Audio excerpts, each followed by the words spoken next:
Yo, this is Rampant Killer already, Esaiti enongera kuwanga ate ntandika n'omukyala amanyiddwa nga Feye Moton. Yes, omukyala ono abadde mu music industry akabanga akowerako ddala, wabula nga ate wenjogera avuddeyo bw'atyo n'ategeeza nga bwagenda okuba ate atandika okutuyimbira gospel yekka, akooye okuyimba ennyimba z'ensi. Omukyala ono ayise mu bintu bingi byesinza kuba nga ate nkuzza amabega kutotolera bituze twirabirako n'amaaso gaffe, naye nga ye bw'ati bw'asazeewo okuba nga ate adda eri Mukama atandika okuba nga ate amuweereza. Ono si muyimbi yekka asoose okuba nga ate atekinga decision bwe twala omukyala amanyiddwa nga Luzinda yasooka n'akuba ku z'ensi, wabula oluvannyuma lwe bye yayitamu n'asalawo okuba nga ate munange adda eri Mukama era nga kati wenjogera ayimba gospel yekka. Twala omukyala Grace Nakimera bw'ati naye yasooka n'akuba ennyimba z'ensi, wabula oluvannyuma lw'akabanga naye bw'ati yasalawo n'abeera nga ate atandika okuyimba gospel. Bulambalamba ku page the news nga kwali omulungi atumbudde kansubire nti oli bulungi awo osinzidde okuba nga ate otunize mu kulikeyo mu lunaku lw'abakyala abasinga obungi lwe batasobola kwawula n'olunaku lw'abamama, naye nga kyonna kyekiri zisigala zonna nnaku zaki z'abakyala. Omukyala amanyiddwa nga Nambwayo avuddeyo n'agamba nti Happy Women's Day to every strong woman out there. Empowering ourselves is the only way we can make this world a better place for us.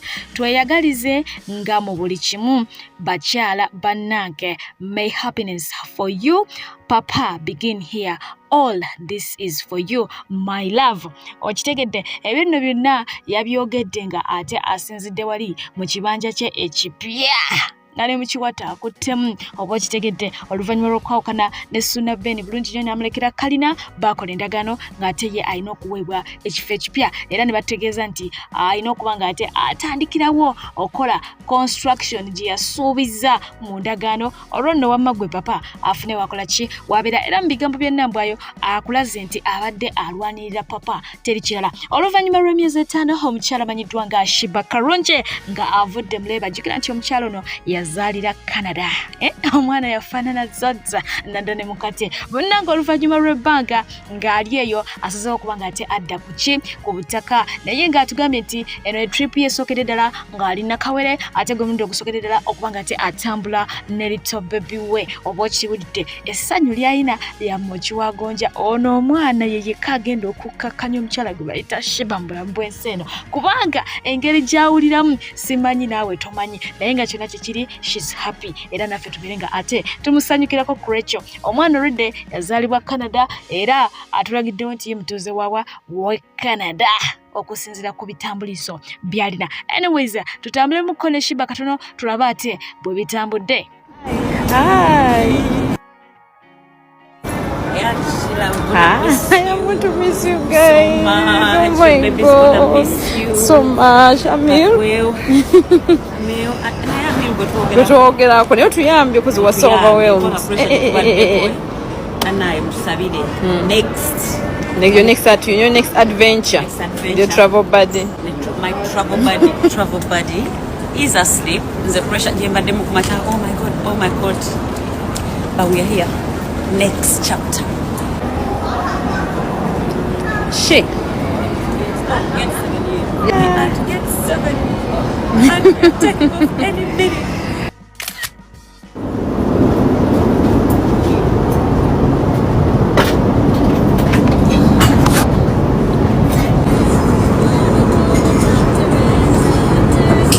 Traveling with a toddler, a baby. Oh my goodness. And well, this is my new normal. This is my new normal, right? My new normal. My beautiful human. My Alisa.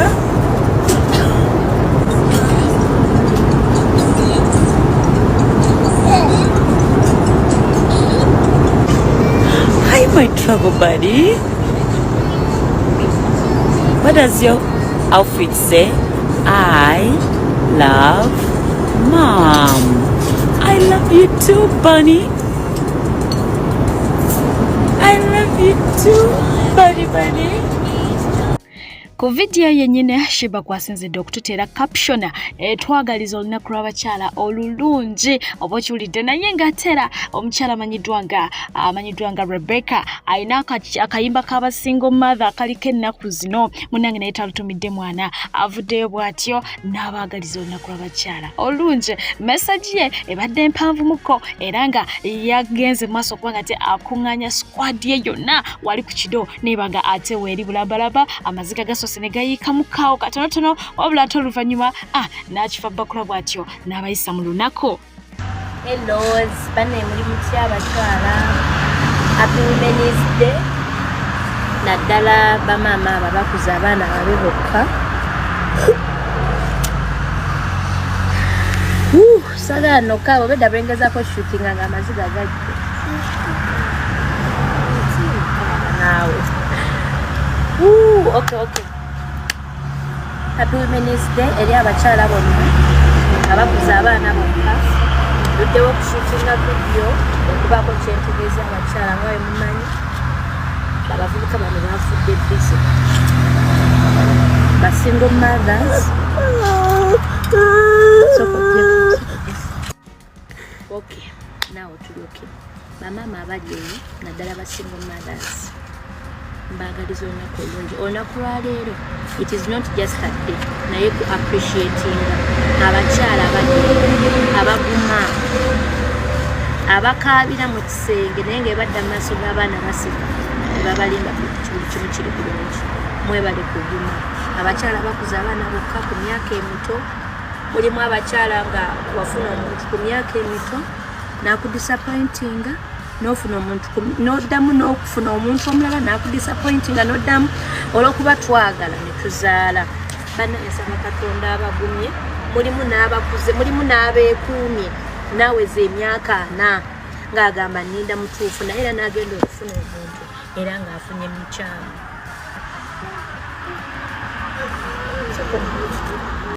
Mbegayirira tugume abaana bano Katonda ajja bbawa omukisa lulikya nga ffe tuyimirira ku ntebe z'abanene ne tugamba oyo mwana wange nga tutuula n'abalangira. Happy Women's Day. Mwebale kutwagala jibu yabivuddemu ayagala kumanya byabakyala ojja bitegeera wonaakula musajja gwe. Happy Women's Day. Mwebale kuguma abakyala mwebale kuyimirira abakyala mulina obulungi obuyitamu bannange. I understand now I know bazadde baffe tebaali nga bazira twanyigira nga abazadde n'ogamba maama kati akola atya kino maama naye bw'okula otegeera nti buli omu yali ayagala obulamu obulungi naye ebintu naye kale mwebale nnyo okuguma. Heather abakyala bagambayo message ki?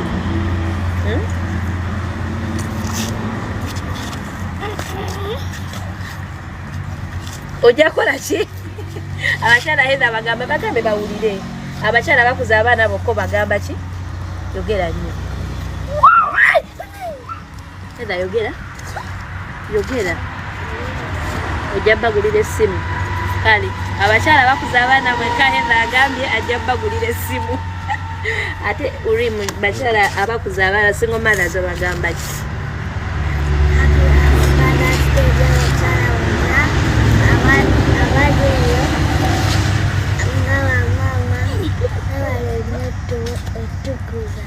Okay, good boy. Happy if abakyala abali single bagamba ki? Bazaala. Kale we mukula mbeere nga abasajja abalungi mulabirire omusaayi gammwe temulekanga musaayi gammwe temuyimiriranga mu makamera oba mu bantu ne mugamba nti omwana mukolera kino naye ng'ebbali temubikola. Katonda abawe emitima emirungi mwagala abaana bammwe. Happy Women's Day. We love you. Jibu jangu beko kyogamba abakyala ng'olina abakyala muleete Jibu adduse Jibu adduse muleete olina beko kyogamba abakyala toyina kyotugamba Jibu muleete ayokosha sawa. Jibu tayagala kwogera n'abakyala sawa jangu wano mu nsonga z'abasingle mothers baba boogamba abakyala Bana ajula okungamba Muzaffar muzemeza. Bako bogambe abakyala basingo mother. Abakuza abaana bokka. Kale bagambe bye bye. Gamba bye bye. Bye Zibu. Bye bye. Bye. Oh, Bye Zibu. Kayagala kumanya. Kati agamba ba muri biki mwe mumanyize muzye bintu ya Muzaffar. Kale anyway, I love you so much. I love all the women out there. Let's keep fighting. We shall win. Tuliba abana baffe bagenda kula babere ba mugaso ate naffe tugenda kutufuka tugenda kusanyuka maaso eyo obulaku lugenda kucha nga tutula mu Range Rover omwana nge hurimu yangulidde motoka siwe kiri omwana nge hurimu yangulidde motoka nga ntula mu ng'ongamba ki abasajja ate babala nno nga bajja omwana wange omwana naye kale kama abasaasire ate ono ye gwe ngendako nja kusaba omulungi ofune ku earphones bamuyita mama Jona ombwata muyite bad black naye teyantumidde mwana yavuddeyo n'obubaka ku lunaku lw'abakyala nga bw'omanyi ebigambo bya mama Jona byo byetaaga mukaka kuŋŋuuta ebiseera ebisinga so bw'oba ng'oli kumpi n'omuto mukwano kendeeza volume teekamu ku earphones ate oluvannyuma tusimbula embalaasi. Happy Women's Day abakyala yonna gye musinziira. Mbagaliza olunaku lw'abakyala olulungi. Kino tekiri ku basingo maaza. Ate oba omusajja yakufuula singo maaza emirundi ebiri era n'oddamu n'otega akasolo n'ojja okwoya abantu. Abakyala mugende mukole mulekerawo okusabiriza. Ekintu kya buswavu nnyo okulaba omukyala nga ayina n'akasolo n'akera ku makya n'afukamira n'asabiriza. Katonda yagenda okuwa akasolo ako nga ye weapon gye mulwanyisa. Abakyala nnyongero bajjukiza nti abasajja tebabebikka ne babeeyalira. Wano wakwagalira wakwanjulira byonna. Funa ka backup, funa ka account kotekako obusente bwo. Abasajja mubabbe bannange ebyapa mu bisigaze emmotoka muzitwale. N'akasembayo nga mbagaliza olunaku lw'abakyala nti abasajja baba bakuyisizza bubi nnyo kola eddaama tebalyanga emmere ku lumbe tebanywanga sukaali. Happy Women's Day to you, all of you, the mothers. Muli ba survivor temuli ba victim. Tokyerabiranga nti oli w'amaanyi. Wabula nti omuntu omusiru azitowa okusinga omulambo. Bw'obanga wazaalibwa oli musiru sirina wennyinza kuyamba mukyala munnange. Naye nga nnyongera okujjukiza nti don't let love blind your eyes. Toleka mukwano kuziba maaso na katambaala. Beera ne plan B. Tegekawo plan B wonookaabira. It's better to cry in a Lamborghini than crying on Futufibish. Ori kubigere. Abakyala mbajjukiza nti omusajja ayina osajjalaata. Mwegendereze byemukola. Gula amatu. Beera mugezi. Ate awo wengwiridde ku mukyala amanyiddwa nga mama Tifa muyite mama Prince Nilan omubwati omukyala Zari the boss lady. Omukyala ono ye munange avuddeyo nga yeeraba wali mu ndabirwamu nga takikkiriza obulungi bwaliko. Agamba nti mu biseera by'okusiiba beesiba obukaaya ne bambala zino zihijabu abaaya byonna twala tugende ne balabika bulungi. Naye ate yeewuunya muzimu ki ogubatemba munange ekisibo ekiggwako ate ne babanga obukaaya bakasuka eri tebakyayagala.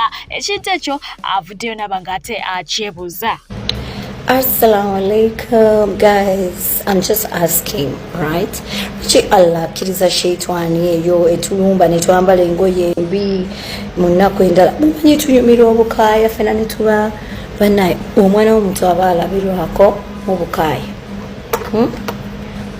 olabika bulungi ebiwedde emirimu naye ekisibo kiggweko tuddayo okwambala ebintu oba sheitani kyeyo oba muzimu kyogo. In all honesty, Allah needs to save us from this. And then to the people who have been to Saudi, to Mecca, I don't know how you guys deal with this flu, but this flu comes back in a form where you'll actually think you have COVID. The first time I went, it was so bad. I really got sick that I couldn't even leave my room. Second time was ish. And then third time, I got sick again. The fourth time, dude, What is it with this flu? Chisenyi get chikwata when you're in Maka. You know the worst part? People are walking there and they're coughing. And the person goes like, like, what happened to?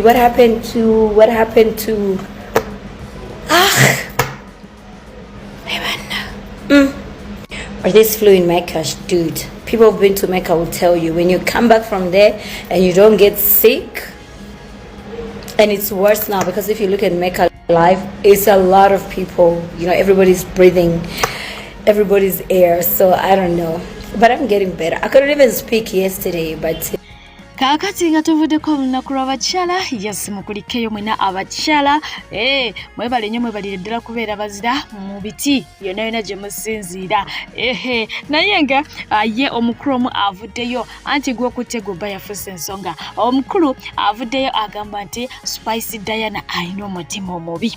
Ensonga eva ku kyobenta bweva ku ki jukira nti omukyala amanyiddwa nga Chumi yatukubira akayimba ka gw'okutte gwe bba era nga ke kayimba akasooka okubanga tekafuluma okuva ku saidi ya Chumi abantu ne bakategeera era ne bakaagala. Kakati oluvannyuma lw'akayimba kano okufuluma ebbanga libadde tirinawo kubanga atiriwera bw'atyo nakakola remix n'omukyala amanyiddwa nga Spice Diana. Tukimanyi bulungi nnyo nti Chumi ayagala nnyo Spice Diana era nga abazze bamufollowinga mu nnyumba ye. Tulaba Spice Diana, tulaba Baby Gloria, tulaba Esther Mutesasira, be bamu ku bantu abo bayagala bye bifaananyi by'abeera nabyo mu nnyumba ye n'ayomba nabyo. Kakati guno gwabadde nga mukisa gyali oba okitegeera era nga ndowooza yasabye oba Spice yasabye ku bombi be bamanyi anyways, naye ng'omukulu n'ekimutabudde agamba nti Spice yandirese omwana ono Chumi akayimba ke ne kasooka ne katambulako obuliawo oba si ekyo ne bakola kolabo mu luyimba olulala olutali gw'okutte gwe bba nti naye kino kyakoze alinga atidde Chumi. Anyways, wawulire ku bigambo by'omukulu ate oluvannyuma tufumite emboozi. Spice Diana bulijjo bangamba nti oli wa mutima mubi. Spice Diana omwana akubye oluyimba Chumi omulabye ng'abonaabona abadde kyaliwo mubadde bakyali ate amaze okuba akayimba ke kayiseemu ku that time ate mukola remix. Okitegedde mwandikoze oluyimba olulala woba obadde oyagalamu amasannyalaze ate naawe Chumi oli muntu oli muntu musiru nnyo Chumi emirundi kakaaga tewandikkiriza Spice Diana newandibadde nga yakunnyonnyodde nti olwo oluyimba mulukolemu remix. Spice oli muntu mubi nnyo okitegedde omwana abonedde ebbanga mwaka akayimba ke kati ate koddira kukola mu remix. Omukolo guno gwabadde gwakwanjula era ng'omukolo guno gwatrendinze nnyo ku mukutu ogwa TikTok wabula ng'ate agaliwo gali nti abamu kubakwatibwako ku mukyalo ono oba ku mwana ono gw'olengera mu video baavuddeyo ne baddukira ku poliisi nga bagamba nti omwana yeefumbiza ate nga muto nnyo wabula enviri zabaydde ku mutwe okutuuka ku poliisi ng'eringa naye yalidde enguzi teyabafuddeko wadde okubawa obudde. Tegere wali naye poliisi edemye yabuzabuziza ebe kumasimu kuba masimu isiminizi nti balina mujja kuba connecting naye bali akasente omuzo mungi so ubako osobola okutandikirawo muwala alirundida mu inbox yange ku location yona otegere wali tegere so poliisi ya irundu eri akasente bebe akasente family tegere weri baba mama mwana na amena tugategeire numala yafumbirwa. Songa ate ye omukyala eyeyita Mathalo Queen bw'atyo naye agenderera maaso kubanga ayongera okwolesa omukwano ob'omuhabbatina gw'alina eri omukulu amanyiddwa nga mulwana. Munnange bw'atyo agenze ne bamukuba ttatu y'erinnya wali wonna si ye mweru evaayo kiriya. Omukyalo ono emabega kawe yafunako ne ku lubuto n'atugamba nti olubuto lwakoze ki lwavuddemu nga lwa mukulu oyo alien skin lususu lwa kimenke kati ttatu erumya. Anyways, bwetudda ku mukyala amanyiddwa nga Baby Gloria era nga yasibye ku mimwa gy'abanje ekifaananyi kino kyagetinze graded by Mama Gloria n'agamba like mother like daughter.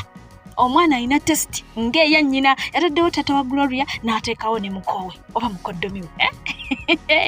n'agamba nti omwana amanyi okulonda teyakomyawo n'agenda maaso kwanga ate ayogerako bugamba nti gogo anti bamuyita gogo ewaabwe Gloria basalako eyo gye muyitira giro bo bamuyita gogo glosh okitegeera n'agamba nti gogo mami is proud of you mwana wange omanyi okulonda kakati awe twavuddewo twalabye essuuti omukulu gye badde asabudde waneeno munnange ku engagement essuuti eyo Gloria yavuddeyo n'atubulira ebyama byayo n'agamba nti munnange mami ne Zazi be bagenda maaso okuba nga tebagirondera oba bagigulira omukodomi bamwambazaamu awo mbuno nga ye tamanyi bamusiba katambala ku maaso nga tebamanyi tamanyi kigenda mu maaso nti omwami agenda proposinga kumbe bali bonna bali already bakola ki bakimanyi obadde okimanyi nti Nyazaala ne Sezaala essuuti eyo be bagitungisa gwe mothers love and fathers love abaana baliri mu comment section bambi abamu bagamba I wish my dad yalinga wo I wish my mama yalinga wo you're so supportive banange ululu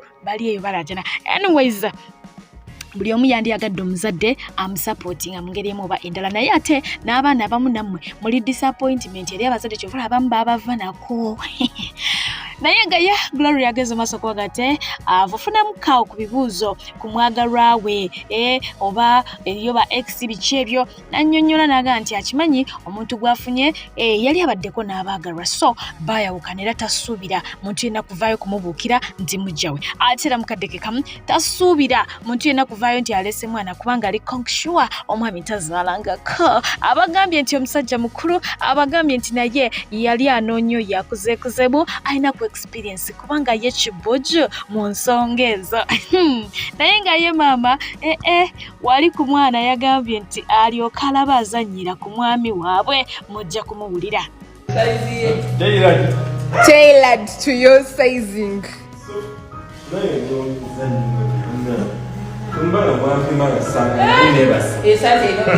Kugambye era nga wali webasi. So nice. Look the same, babe. Everybody, you mean you. So nice.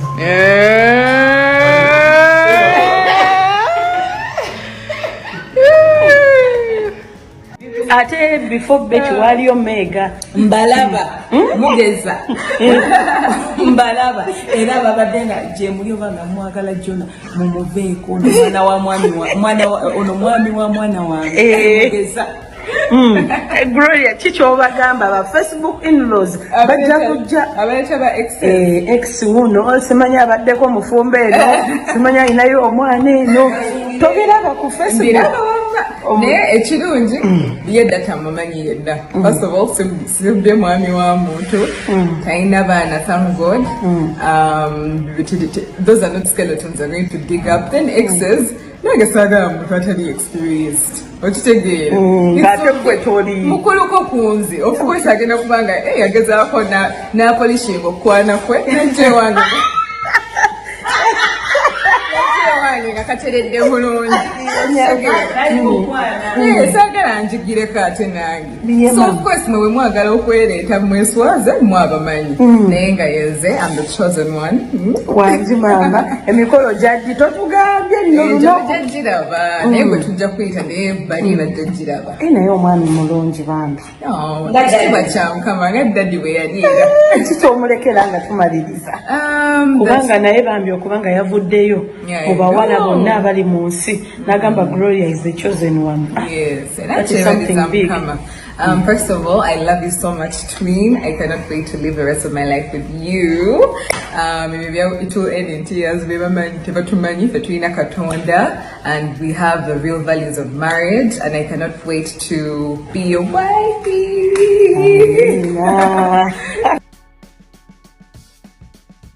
Moka video yako mama wa baby Gloria tumuulira bulungi nnyo nga she is so supportive bwekituuka ku mwana we era nga tumulabye mu bintu bingi oba okitegeera so nga atera yapostinze n'omukonga w'enkulaze n'ategeeza muwala we nti ali so proud of her. Kakati nno waliwo omuntu gwe bagenda okubanga ate batuuza mu bigambo jjukira nti mama wa baby Gloria bwekituuka ku Gloria akomayo bano abantu bo ku famire yaabwe tujjukira bulungi nnyo wali eri musimanya Kampala cream baali mu bulungi nnyo gogo ne sister we wabula ebintu byagawukamuko kati nibwe kati ne babisuulawo ne bagaba bannange tetujja kusobola bintu ebyo byakupreteninga byakola ki na ate tuyina betwalaba bebaali batutteko bebaali bagala okutwalako mu mbuga z'amateeka lwa mugambo okiwulidde kakati namukasa ayinza okuba tali informed ono yavuddeyo n'apolooka omugambo omuyitirivu nga nyazaala waataasiimi muvubuka kubanga muki mwava yayogedde bingi byesigera kumuddiramu naawe nja bikuwa ate obeere ng'obyewulirako naye nga si ye yekka eyayogedde omukulu amanyiddwa nga Sudman ye yavuddeyo ng'agamba nti omwana mulenzi ono Jonas mutabani w'omukulu amanyiddwa nga Miyingo minisita oli ate bwe twogerako essayidi eri ku ssomero lya Seeta High nti ye taata waani wa mwana mulenzi n'agamba Baby Gloria nti empeta eyo gye baamugulidde bagiguze ku nsimbi ya mwe wa musolo mbw'ali ku taxi payers money ayambadde naye nga waliwo ate abavudde ne batuwa ku bifaananyi nga batulaga nti taata w'omulenzi ono tabanga kaani tabangako miyingo oba oli yabijewa kyonna kyekiri anyway zigirako nga te mbasibuza mwana amanyiddwa nga Johnny ng'asabuka nga nange obadda bwenkula ki bwenjapuza mbadde pije atakumira mpera lwakitaba nkumira mubeere bulungi mweraba abalungi abatuwuliriza era abatulaba olunaku olwaleero tukyaddeko ewa Sheikh Ashraf Dembe Sebo sanyusa okubalaba amannya agange Seeka Ashraf Dembe akola ku bizibu by'enjawulo omuntu singa balina ebirwadde musomereddwa tunywa amazzi ga lukuya nga bw'obadde ogalaba tugenda abantu ku kyoto ne twokya emizimu emibi egibabaamu n'okulomba edduwa abantu singa abeera ng'ali wano atuuse nsobola okumulombera edduwa ne waba atatuuse nga mpadde amannya ge naye ng'ali wala neetaase ennamba yange yeeno eri 070736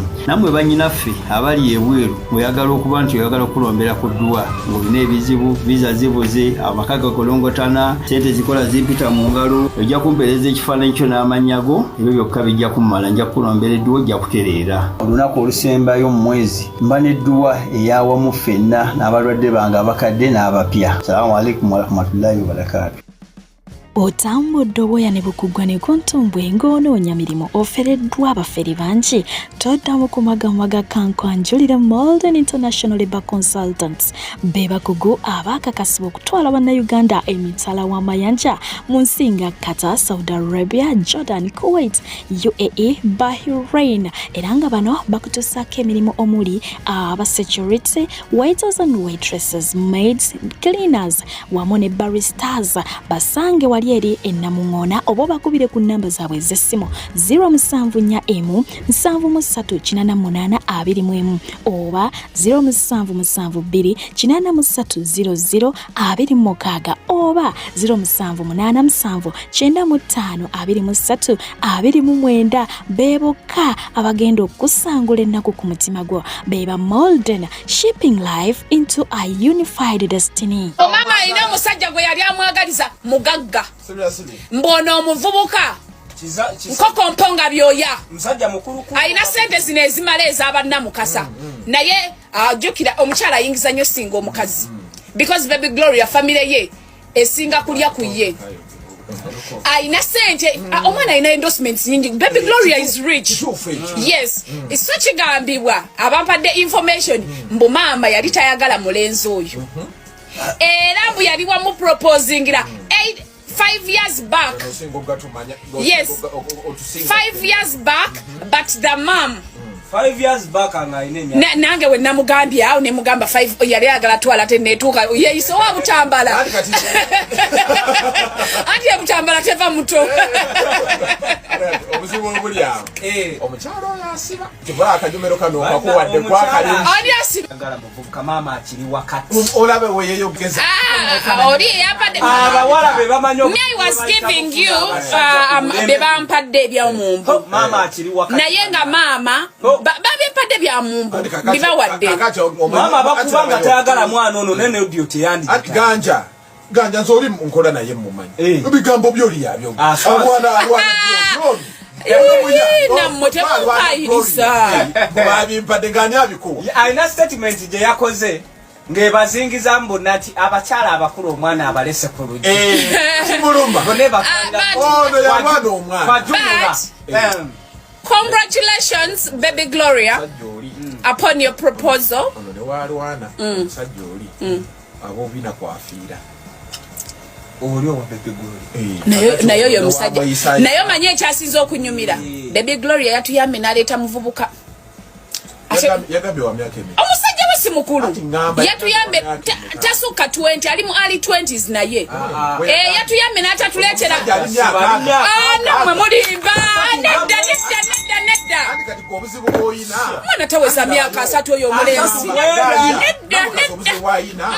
toyagala nkako kuba toyagala bakadde kakati bino nabitegeero ye kati bwalabye ekifaananyi kyono jukira atambulira mwaka jayakadde watano anamu munana nkanga mwebiri ganja n'oyo omusajja omuvubuka oyo alabika Jonathan alabika ali myaka nga 26 bakubuzize ekibuuzo bw'omutunuulira nanga ani mukulu lwakuba oli kale bambi yafuna emba ngamba ayinamu olubaababa emba mpanvu yes nono kati ngamba omuvubuka ne ganja ani mukulu nakayizya ngamba ani mukulu ono mukulu lwaki mukulu mula waffe muto wama congratulations baby Gloria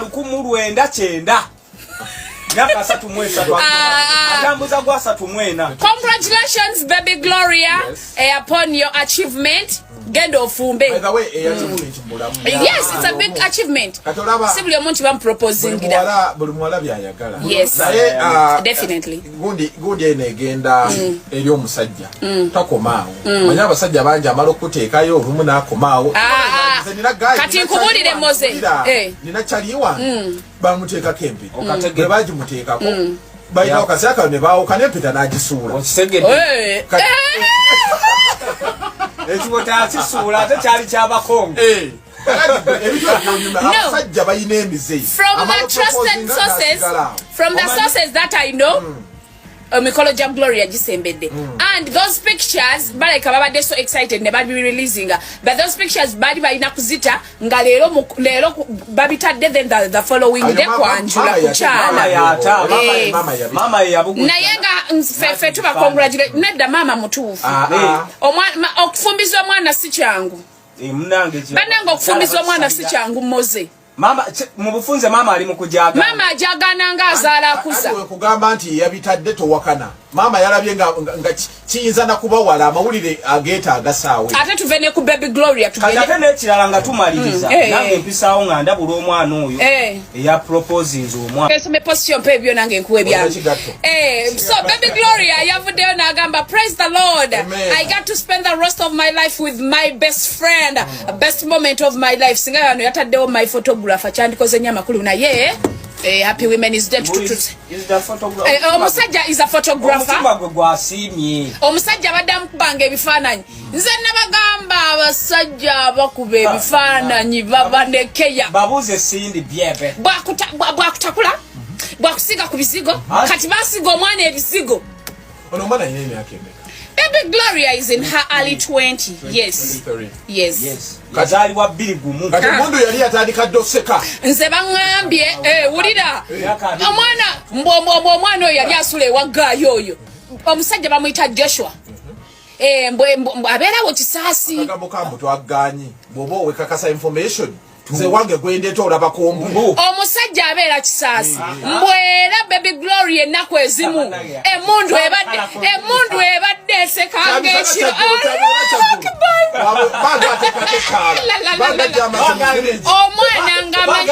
omwana mulaba nti mumuyita bebi eno omwana nga banyibulobodoba anti kati olaba lwaki sasa wakwejjako bebi kuva ddayagala bebi nawano oli amuyita bebi yes erya bebi terijja muvaako so naye maama va mu relationship y'abantu ate wulira mba one point ya maama